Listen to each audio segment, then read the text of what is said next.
100 years in the making. Grayson Stadium is a historical landmark, and it's the place the Savannah Bananas call home.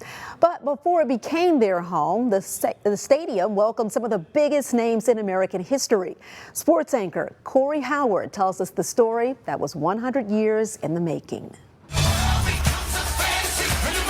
Grayson Stadium is home to one of the most exciting sports teams.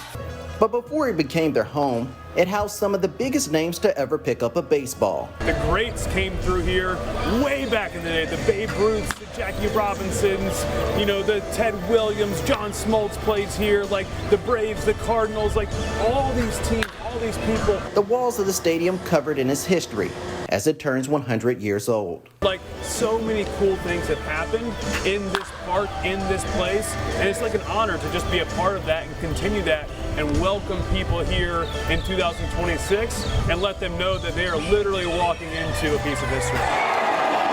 Originally built in April 1926 and named the Municipal Stadium. One historical event happening here in 1933 when President Franklin D. Roosevelt spoke at the stadium. And 2 years later, Babe Ruth would nail a home run over these walls as his team celebrated a win. But in 1940, a catastrophic hurricane blew through Savannah, doing extensive damage to the stadium. But a Spanish-American War veteran, General William Grayson, led fundraising efforts to restore the stadium. He passed away in 1941 while the stadium was being rebuilt. But in his honor, the stadium was named after him. After that, some of the biggest names would continue to play here. Names like Hank Aaron, Mickey Mantle, and Dale Murphy, just to name a few.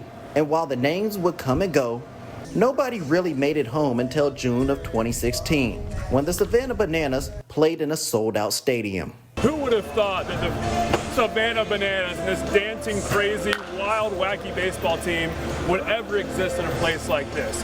But you know what? It just works. It worked just about 10 years ago, and every night they play here, the story of Grayson Stadium continues to live on. Reporting from Savannah, Corey Howard, WJCL 22 Sports.